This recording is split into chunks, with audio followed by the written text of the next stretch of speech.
Hey, what's going on YouTube? Welcome back to Doing Things with E-Dub. Today we're going to do something different. We're going to do something for couples. You know, if you're at home, you're just kind of hanging out with your partner.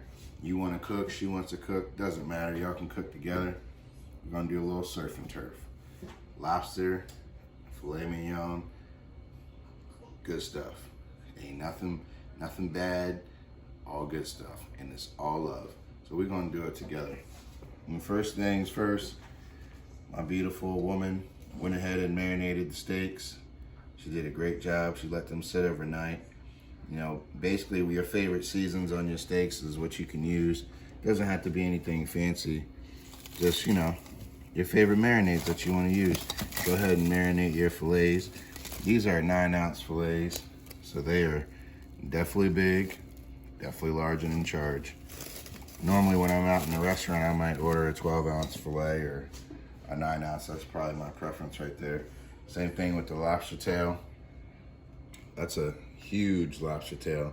If you can see, here's my hand. It's clearly bigger than my hand going up my forearm.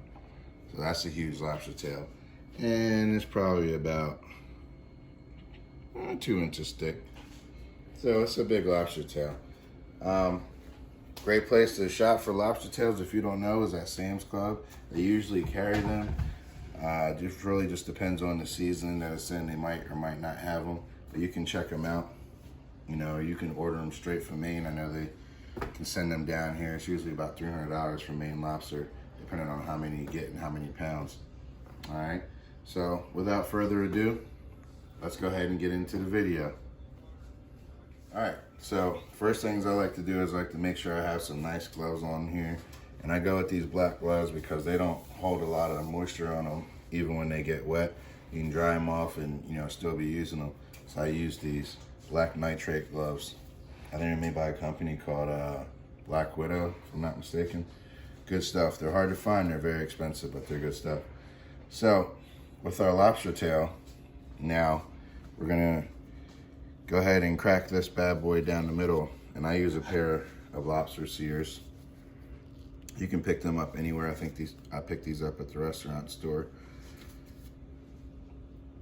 Fresh black pepper, fresh Himalayan salt, and then I'm going with my favorite seafood spice, Old Bay. A lot of people use the Creole Kick or Tony's, really just up to you.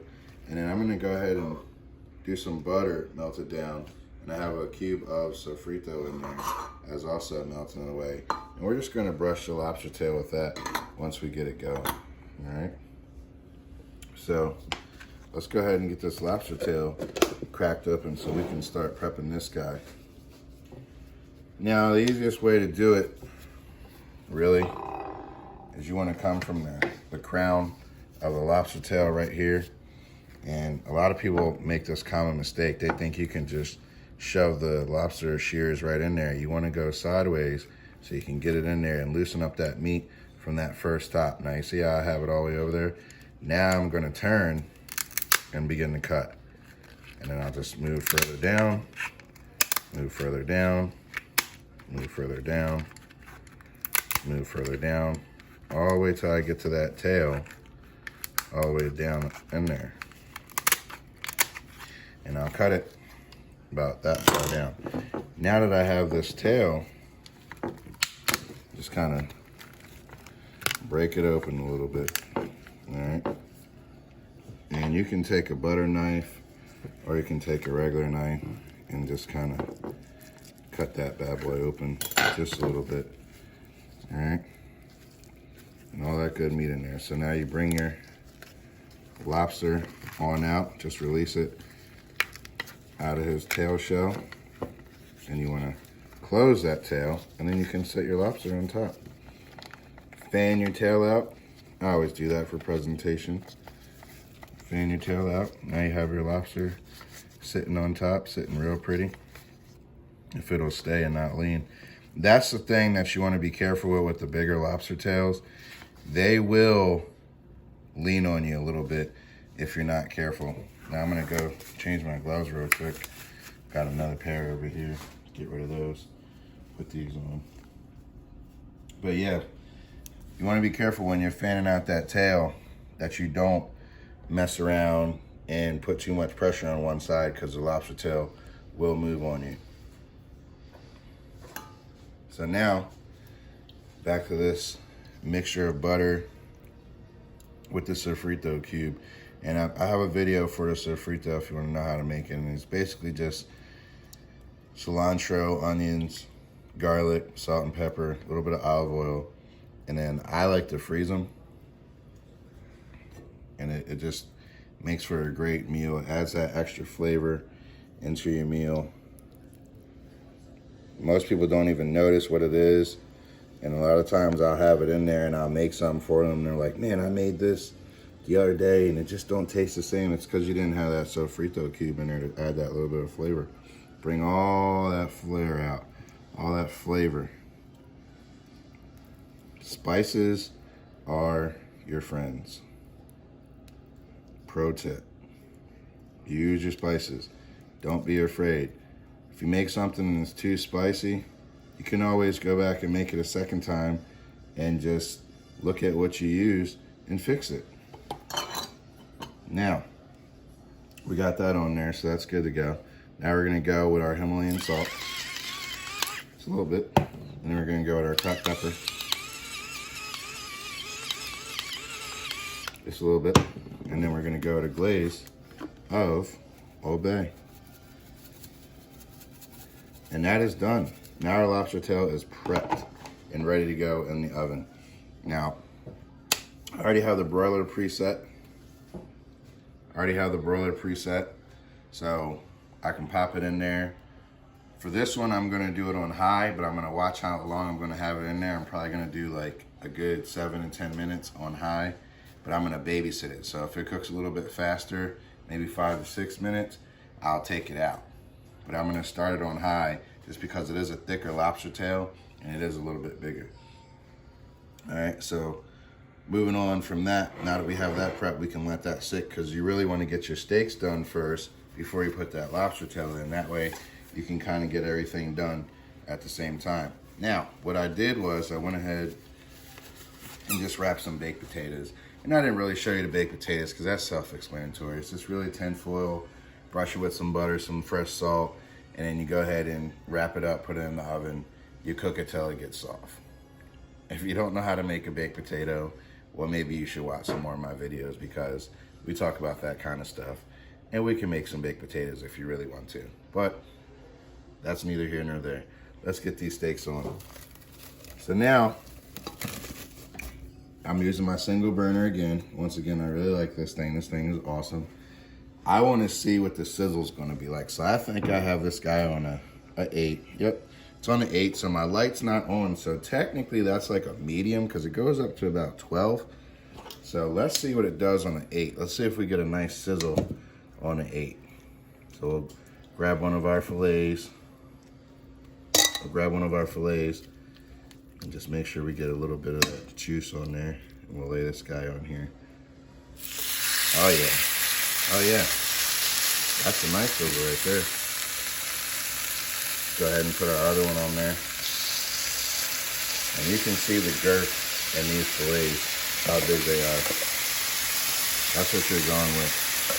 And we'll just add a little bit of that marinade to the top as we let these guys just kind of do their thing in their own little juice here.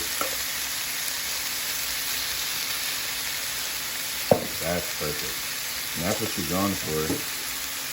On an 8, what I'll do is I'll keep an eye on that. So if it's too high after a while and it starts really cooking, on an 8, I'll probably take it down to like a 6 or a 5. And then when it's time to turn, put those other grill marks on there. Depending on where it's at temperature-wise, I may turn it back up just to kind of finish it off a little bit quicker, or I may slow it back down. Just really depends. But we'll keep an eye on that. So we'll check back on those in a minute and see how they're doing. All right. So I went ahead and turned these first ones. So we're at our 3rd turn now. This one's a little thick, so I'm gonna go ahead and cook that on its side and let that cook up. And then, just so we can get that diamonds to come out a little bit, we'll brush this guy. Press this with a little bit of butter. You don't need too much, you just need enough. Just enough butter.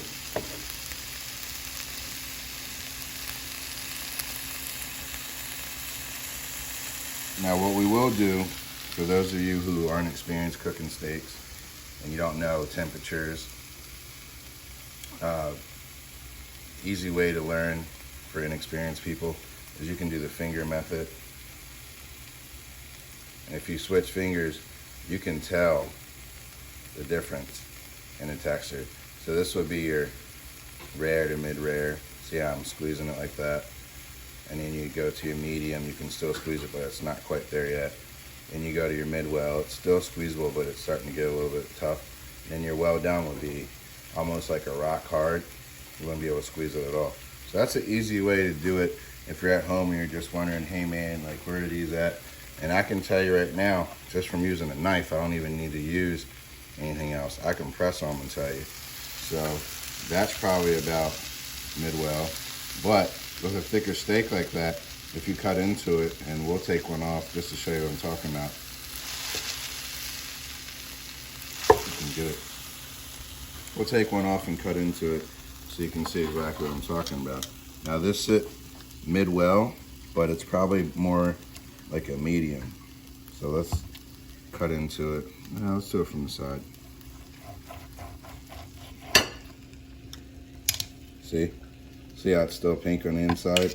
So that's about your medium to your mid-well. And all you really do, like if you have a situation like that where it comes out and it's still pink, that's good steak right there. But if you want to cook it up a little bit more, I mean, you can always take it and, you know, lay it on its side so you get rid of all that pink. That's if you don't like medium to mid-well.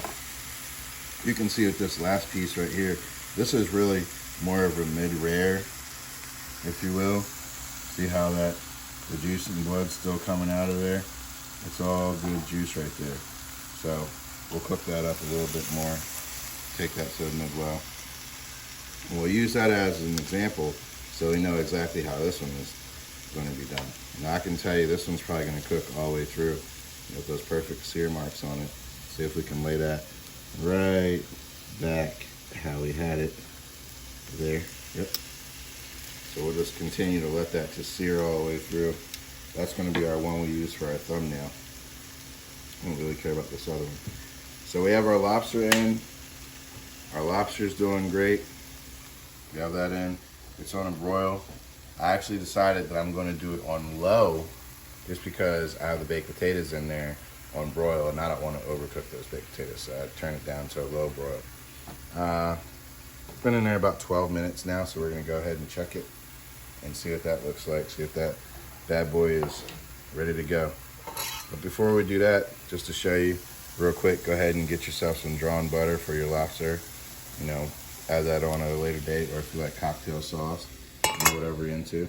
I might add a little bit of pepper in there, a little bit of Himalayan sea salt, and then you can always go with Italian season and garlic powder. Just a little bit, not too much, because you don't want to have it be too salty. And that's a great blend right there for your lobster tail. All right, our lobster tail is done. Now, as you can see, it stayed true to its form, but it did start to curl just a little bit, which isn't bad. It just means that we probably could have took it out at about 7.5. You can see the juices are still on there, still really nice. And that's what you're going for. You're going for the nice texture of your lobster tail. Juice is still in it. You don't want to dry it out. If you dry out your lobster tail, you overcooked it. You want to make sure you still have some juice in there, so when you go ahead and cut that bad boy open, it's still juicy. You have juicy lobster tail that is just delicious. All right, so now we can start the plate because our steak's pretty much right there where we want it at. We got the perfect grill marks on it. We're letting that other side do magic. So we can start actually taking our lobster and plating our lobster first. We'll bring it over here to the cutting board and just a little bit, cut that little tail off. And you can see the size comparison to that lobster. That's a nice lobster tail. Look at the steak and look at the lobster tail. Now remember, that's about a 9-ounce fillet. So you can imagine how big that lobster tail is. Big enough for 2 people. So ladies, men, you want to share with your partner, cut it right down the middle, like so. You give her half, you take half, like so, and y'all share.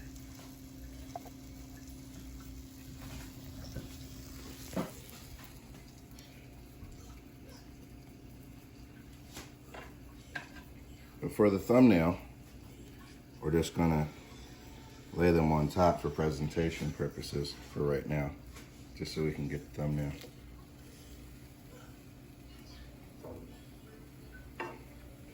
And we're gonna go with that steak right there. And then we're gonna do our baked potato. So I just went with some little guys, just kind of have some little ones sitting around the house. So I went with the little one. Pro tip, if you don't know how to open a baked potato, just a little slice in the middle, not too much. Now, show you, see that little slice? That's all you really want to do. Now, this is where it gets tricky and where you have to pay attention because it's hot. You can see the steam that's coming out of it. So you're going to take your 2 fingers and just like so, just kind of squeeze the tin foil. So you squeeze and you get that opening, right? Now you're going to take your fingers like this and you're going to pinch those sides so it curls up like so. So you come underneath and you just press. Bam. That's what you want. It's beautiful. And then you can take your fork and just dress it in the middle. You know, not too much pressure because you don't want it to fall like that, but just enough. So we'll go ahead and we'll add some butter to it. Just a scoop of butter, like so. We can get it off. Come on. Sometimes the butter is tricky. There we go. There's our little scoop of butter. Maybe just give us a little bit more. All right, so there's our scoop of butter. And then we'll add some sour cream on there. And this looks so good. I'm hungry already. I'm ready to go. A little sour cream on there as well. And then if you want to get fancy, you know, you can get fancy. You can add your bacon bits and, you know, your shredded cheddar. So we'll sprinkle a little bit of that on there. Sprinkle a little bit of shredded cheddar. A little bit, just a little bit. And then you want to add some bacon bits on there. You can get the bacon bits. Bam. I mean, it's not going to get any easier than that. You would think you were at Red Lobster. You wouldn't even know it. They bring this out to your plate. You say, did you go get takeout? Did you go to Red Lobster? So there you have it. That's what your surf and turf plate is going to look like. Nice and beautiful. Your jumbo lobster tail. Your 9-ounce filet. Your baby baked potato. You can get a big size one if you want to. We're doing baby ones today. Hey, if you like this content, drop me a comment in that comment box. Let me know how you feel about it. Let me know anything you want me to try or cook or you're having trouble making. I'll make it for you. Please like and subscribe if you're not already a fan, you're not already following me and watching my videos. Hit that like button if you like this content. Keep up with that algorithm. Keep everything rolling smoothly. And as always, keep doing things with E-Dub, and I'll see you later.